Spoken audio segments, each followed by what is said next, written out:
Before we come to Prime Minister's questions, I would like to point out that the British Sign Language interpretation proceedings is available to watch on Parliament Live TV. We start with questions to Prime Minister. Cat Smith. Question number 1, Mr. Speaker. Prime Minister. Mr. Speaker, this morning I had meetings with ministerial colleagues and others. In addition to my duties in this House, I shall have further such meetings later today.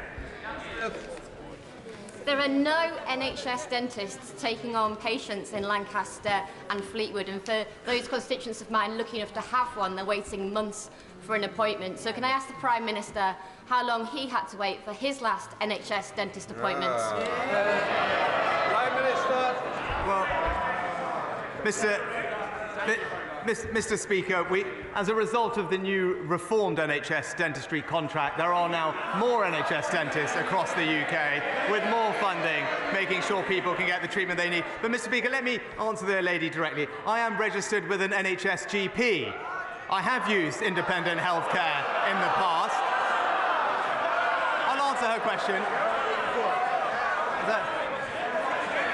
I am registered with NHS GP. I have used independent healthcare in the past, and I'm also grateful to the Friarage Hospital for the fantastic care they've given my family over the years. But the truth is, Mr. Speaker, I'm proud to come from an NHS family, and that's why I'm passionately committed to protecting it with more funding, more doctors and nurses, and a clear plan to cut the waiting list. Thank you, Mr. Speaker. You are 24 times more likely to become a doctor if a parent is a doctor, 17 times more likely to become a lawyer if a parent is a lawyer, and there is a lower proportion of disadvantaged young people being admitted to degree-level apprenticeships by employers than to degrees by universities. So I warmly welcome what my right honourable friend set out last week about education and family. But does he agree with me we also need our universities, employers and professions playing their part to improve social mobility in the UK? Well, Mr. Speaker, everyone should have the opportunity to succeed, and my honourable friend is absolutely right that we all have a part to play. That's why I'm pleased the Social Mobility Commission is working to provide new information to young people about the opportunities available to them, but also a toolkit for employers so that they can also play their part in improving social mobility. We now come to the Leader of the Opposition, Keir Starmer. Thank you, Mr. Speaker. In the 13 years of the last Labour government, there were no national NHS strikes. If the Prime Minister had negotiated with the nurses before Christmas, they wouldn't be on strike. If he'd negotiated with the ambulance workers, they wouldn't be on strike either. So why is he choosing to prolong the misery rather than end these strikes? Prime Minister. Mr. Speaker, we've always been clear that we want to have constructive dialogue with the unions. That is also why, when it comes to the issue of pay, we have accepted in full the independent recommendations of the pay review bodies. But now the honourable gentleman simply doesn't have a policy when it comes to this question.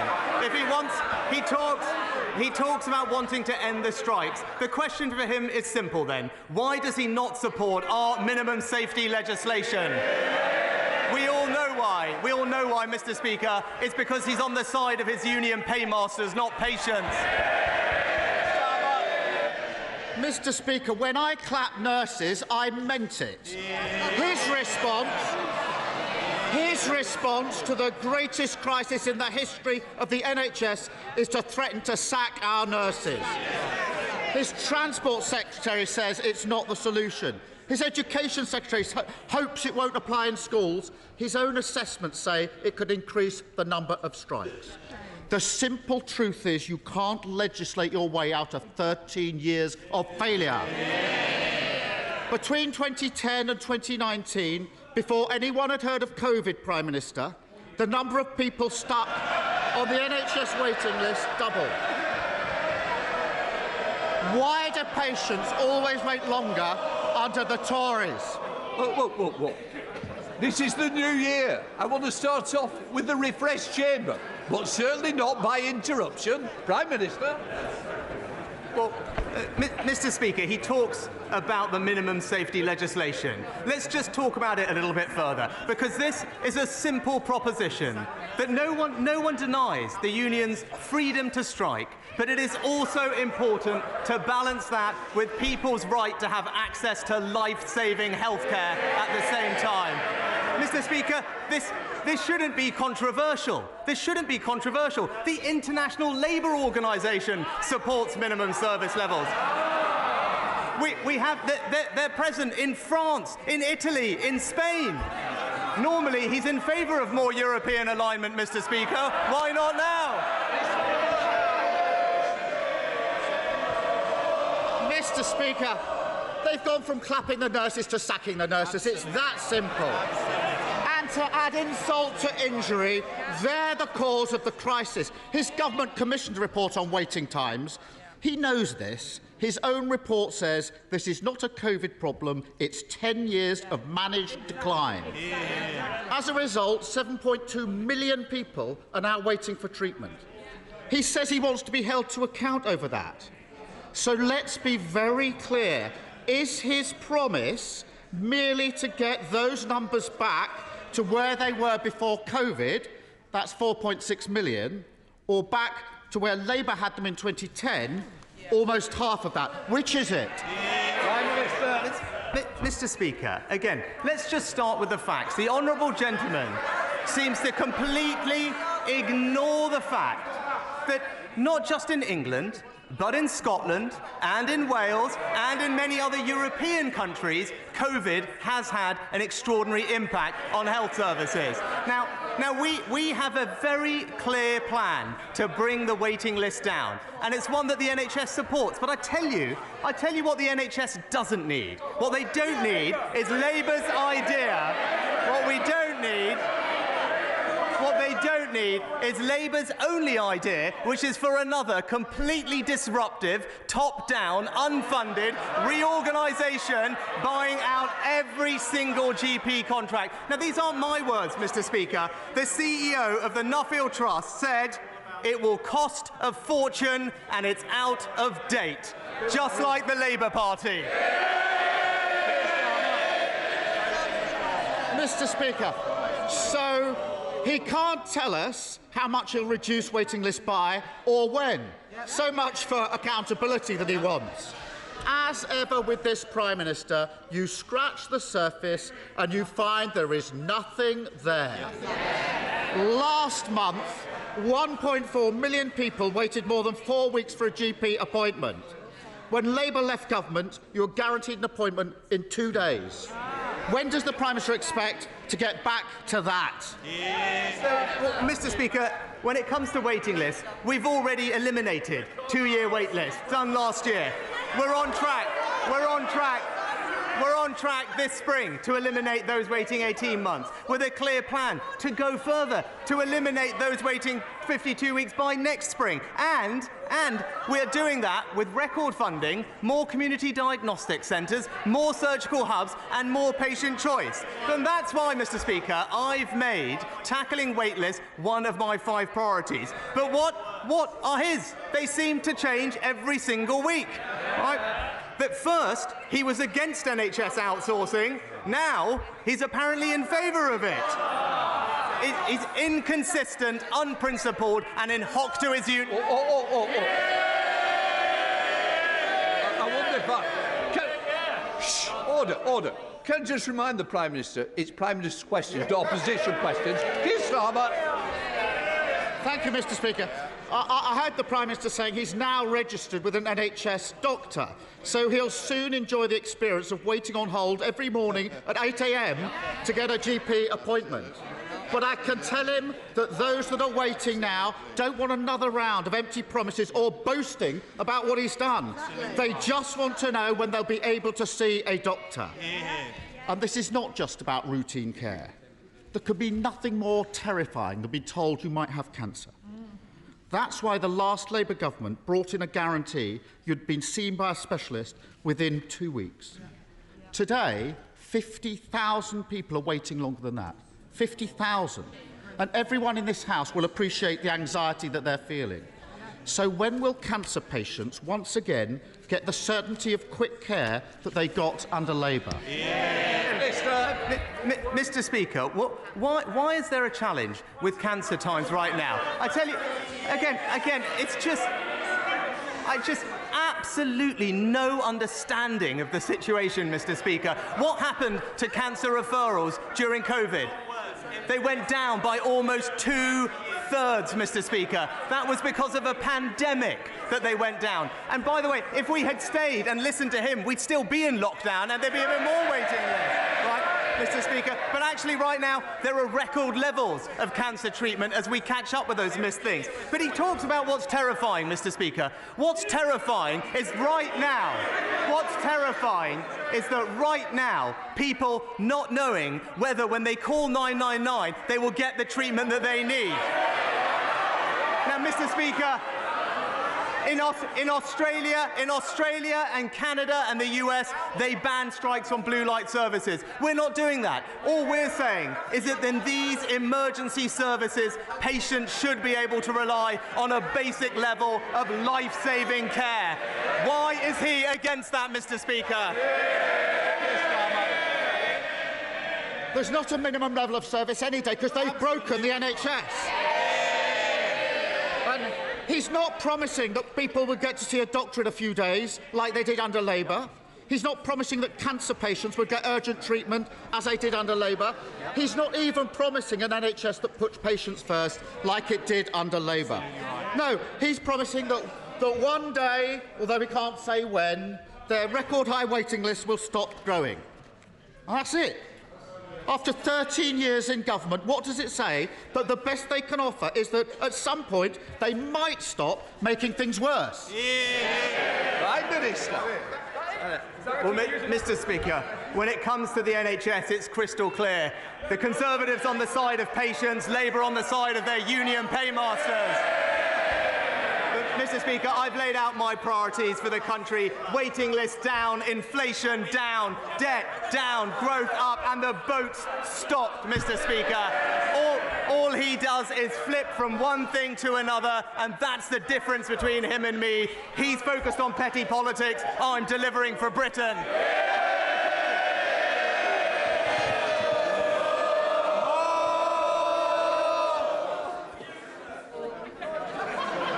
Thank you, Mr. Speaker.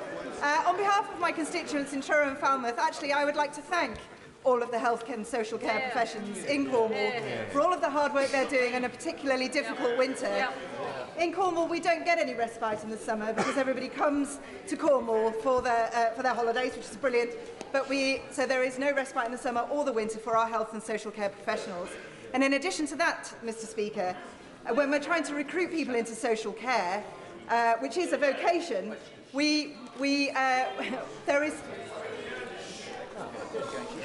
they are competing with hospitality. And I would like to ask my right honourable friend, the Prime Minister, whether he is aware of these extra challenges that places like Cornwall face in recruitment and retention.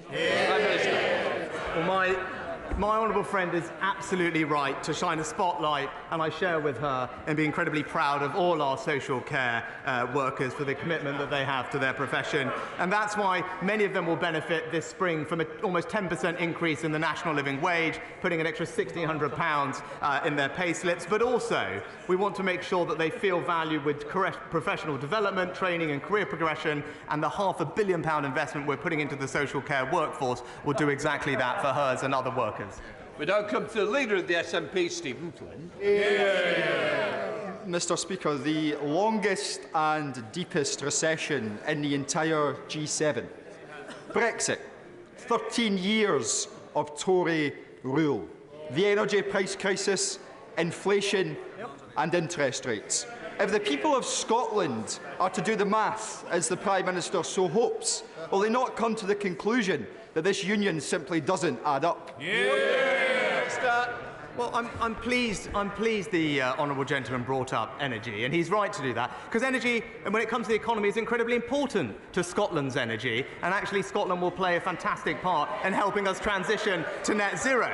But what we do now know is that the Scottish Government don't want to support Scottish energy industry and the 200,000 jobs that it produces. I'm keen to work with the Scottish Government to support the North Sea because it's something that we're all very proud of in the United Kingdom. But Mr. Speaker, if he wants to talk about the fact that Scotland is energy rich but fuel poor on Westminster's watch, I am more than happy to do so. But for today, let's reflect upon numbers, and in particular those numbers which were shone a light on by Sam Coates of Sky, in particular those in relation to the Prime Minister's favourite potential successor, which showed that over the course of 4 months, from 4 speeches, he raked in excess of £1 million. Does the Prime Minister not find it utterly perverse that senior members of the Conservative Party are feathering their nest in this way, whilst at the same time seeking to deny working people the opportunity to strike for fair pay? Well, Mr. Speaker, I don't think we need to talk about our predecessors, but I remember.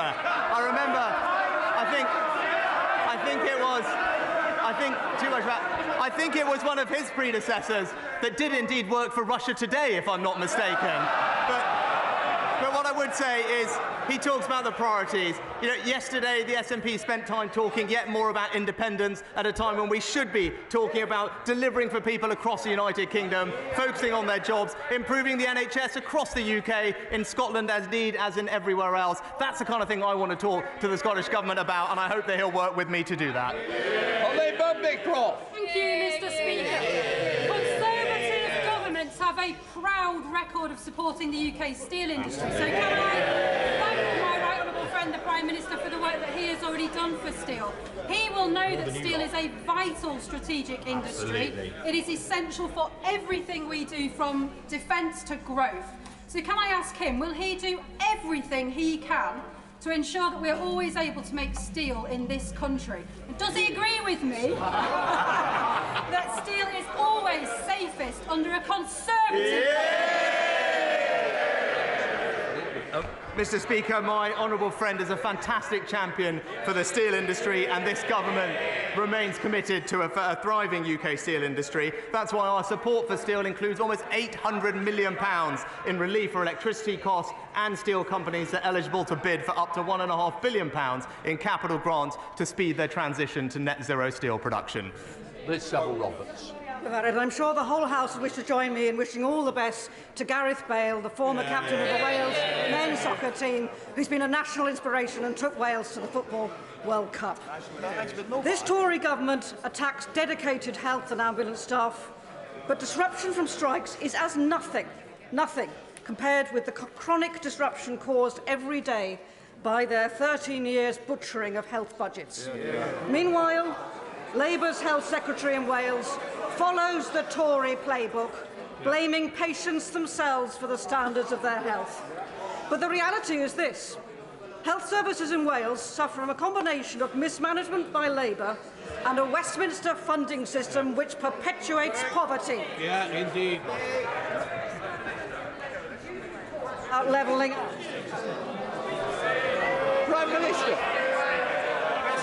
Far too long. The Prime Minister must have got Will he therefore commit to funding Wales in public? Prime Minister, you can't go on forever, Liz. Well, Mr. Speaker, first of all, let me join with the Honourable Lady as a Southampton fan. Gareth Bale, also a hero of mine as well, and I wish him well. But when it comes to funding Wales, it's as a result of the funding from Barnet that the Welsh Government receives around significantly more funding than the NHS in England, but also £1.2 billion of extra funding as a result of the autumn statement. And what I said to the Leader of the Opposition, this isn't about actually political point scoring. The NHS is under pressure in Wales, as it is in Scotland and in England, in large part because of the impact of a global pandemic, and she would do well to recognise that. Thank you, Mr. Speaker. Mr. Speaker, unlike parties opposite, including the Scottish National Party and even the member for Aberdeen South, I know my right honourable friend supports or recognises the critical role that oil and gas companies and their employees critically have in not only providing energy security but also the delivery of the energy transition to net zero.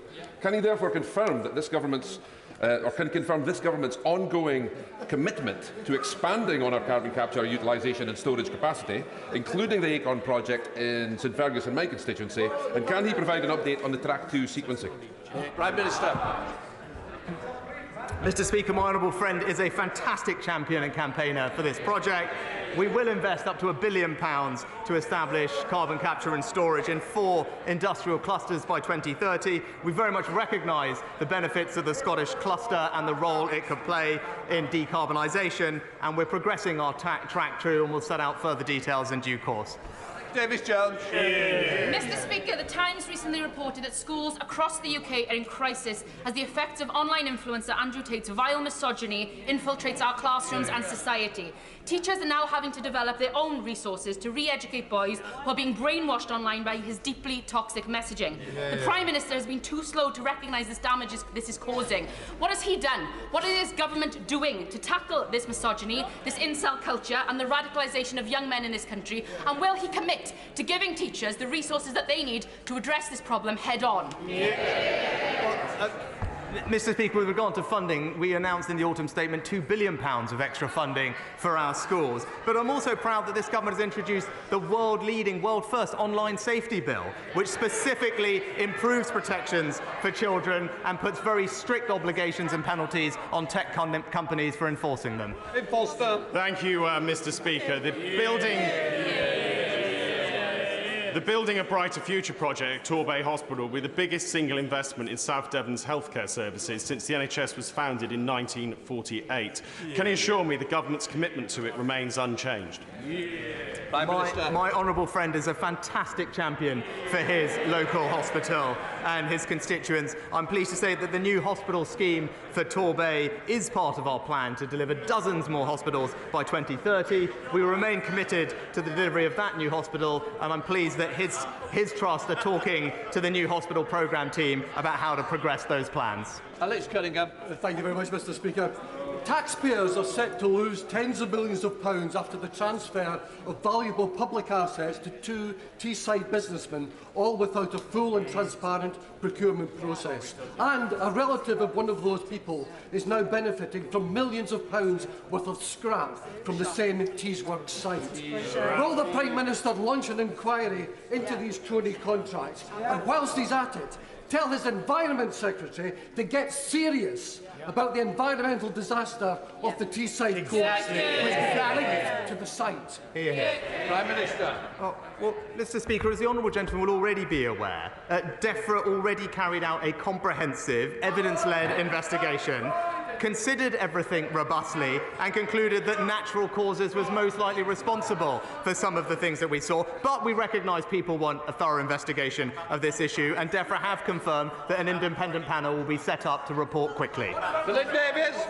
Thank you, Mr. Speaker. Labour-controlled Bradford Council continually neglect the needs of Bingley and other parts of my constituency as they pour all of their money into their inner-city heartlands.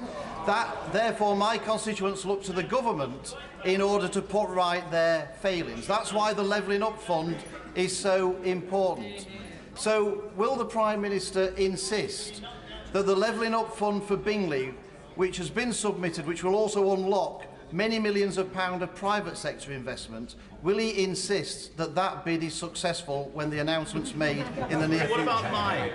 Well, Mr. Speaker, unlike the Labour Council, my honourable friend is a fantastic champion for his constituents in Bingley. As I have told him previously, I can't comment on individual bids, but I wish him every success and will be following with close interest how it proceeds. Caroline Harris. Caroline Harris. Thank you, Mr. Speaker. Does the Prime Minister believe that over 40,000 interactions by either social media, email or letter regarding the poor customer service and working conditions at the delivery company Every warrants an investigation by the relevant government department? His ministers in Bays think not. But I'm sure the Prime Minister would want the general public to believe that he at least is interested enough in this problem to take action. Prime Minister. Well, Mr. Speaker, I'm aware that other government ministers have looked into this issue and are currently considering the matter at hand, and I'd be happy to write to her when we learn more about the situation.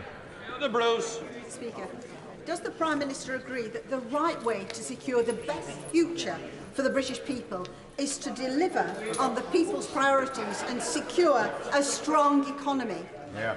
And will he confirm that he will not make any unfunded spending commitments which would rack up billions of debt, as the party opposite have done in the last week? My honourable friend is absolutely right. If we want to safeguard the future of our public services and make sure that our young people inherit a strong economy, we must be disciplined on spending and borrowing. She's absolutely right about no unfunded spending commitments. Unlike, as she says, the party opposite, at last count, £90 billion of unfunded spending commitments. It's the same old Labour, Mr. Speaker. They always run out of other people's money. Thank you. Thank you, Mr. Speaker. Less than half of Wakefield's children managed to see an NHS dentist last year. My constituent, Mr. Fakazai's 6-year-old daughter, has never seen an NHS dentist. She has 10 teeth, which are black with decay, and is often crying with pain. Her father feels helpless. He's called every dentist in Wakefield for a place, but hasn't managed to secure one. Over 25% of 5-year-olds in Wakefield already have visible tooth decay.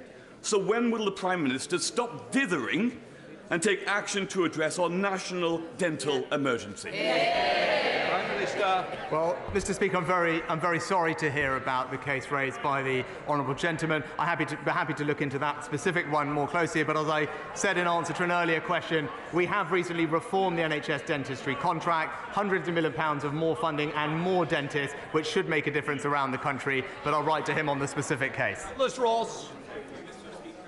Scotland's oil and gas industry supports 90,000 Scottish jobs, but yesterday Nicola Sturgeon's SNP government published plans calling for as fast as possible shutdown of the industry and an end to new exploration.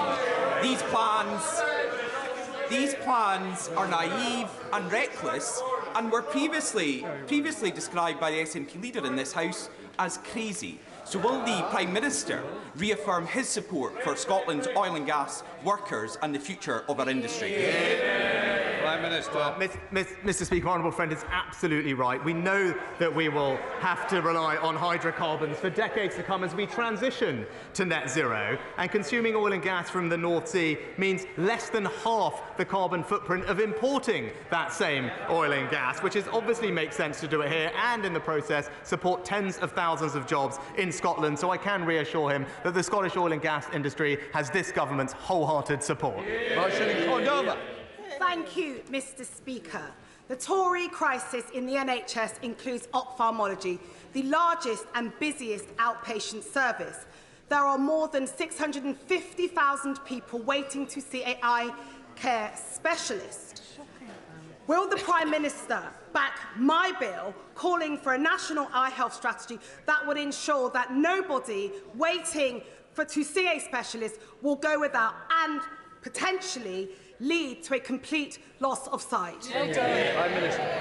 Can I thank the honourable lady for her campaigning in this area, and we are taking action to improve things. Over the past 5 years, the National Institute for Health and Care Research has invested more than £100 million to support research into eye conditions. But I know that there's more we can do, and my honourable friend, the Minister, I believe, is sitting down to talk to the honourable lady in due course, and I look forward to hearing about those comments. Duncan Smith. Speaker, today I and others met with Sebastian Lai, the son of Jimmy Lai, who languishes in prison, the ex-owner of Apple Daily. I remind my right honourable friend that he is a British citizen and a British passport holder, and he now faces a trial at the end of the year in which he can be incarcerated under the new national security laws for life. For what? For publishing truth to power. Will my right honourable friend please now direct the rest of his government, particularly the Foreign Office, now to warn the Chinese government, if they persist with this, he, and alongside the Americans who have already done this, will threaten that the use of common law in Hong Kong will be taken away. Well, Mr. Speaker, my right honourable friend speaks with authority on these issues, and I thank him for his continued engagement on this critical issue. He knows the actions we have already taken with regard to Hong Kong, not least providing refuge for hundreds of thousands of people here, and being robust in standing up to what we believe to be Chinese aggression and indeed an undermining of the settlement that we fought so hard to achieve. He has my absolute assurance I will continue to remain engaged and robust on this, and I look forward to sitting down with him to discuss this particular issue in more detail as soon as possible. Thank you, Mr. Speaker. Half of British women and a fifth of men have been sexually harassed at work or a place of study. The government's own figures show that 41 of those said their perpetrators faced no consequences. Thanks to cross-party and government support, my private member's bill, which has now passed committee stage, will bring about a culture change to protect workers from harassment and sexual harassment, both from fellow employees and third-party individuals. Will the Prime Minister join me in celebrating the cross-party work on this important change in the law, and by personally supporting its aims and objectives and ensuring its safe continued passage through this Parliament? Prime Minister. Can I thank the Honourable Lady for her important work on this issue? And sexual harassment has absolutely no place in the workplace, and everyone should be able to feel safe at work. Now, of course, we need to make sure that legislation doesn't have unintended consequences, but I know she is meeting with my right honourable friend, the Minister for Women and Equalities, to discuss her bill further, and I look forward to hearing her progress on that meeting. Matt Hancock. Thank you very much, Mr. Speaker. Does the Prime Minister agree with me that the disgusting anti-Semitic, anti-vax conspiracy theories that have been promulgated online this morning are not only deeply offensive but anti-scientific and have no place in this House or in our wider society? Prime Minister. Well, can I join with my right honourable friend in completely condemning those types of comments that we saw this morning in the strongest possible terms? Obviously, it is utterly unacceptable to make linkages and use language like that, and I'm determined that the scourge of anti-Semitism is eradicated. It has absolutely no place in our society, and I know that the previous few years have been challenging for the Jewish community, and I never want them to experience anything like that ever again. Final question, Nadia Whitten. Thank you, Mr. Speaker. Mr. Speaker, a 95-year-old constituent of mine spent 41 hours in A&E. When will the Prime Minister admit that the NHS is collapsing because of 13 years of underfunding and do something about it instead of blaming the nurses striking to save it? Prime Minister. Mr. Speaker, first of all, I'm very sorry to hear about the experience of the elderly constituent that the Honourable Lady raised, and my sympathies go out to her. But this is not about blaming anybody. This is about recognising that the NHS, whether in Scotland, whether in Wales, where it is run by the Labour Party, whether here in England, is facing pressure as we recover from a pandemic. The right thing to do is to have a clear plan in place to work with doctors and nurses to ease that pressure. That's what we're focused on doing, and that's what our plans will deliver. Right, that completes Prime Minister's questions. We'll just let the chamber clear.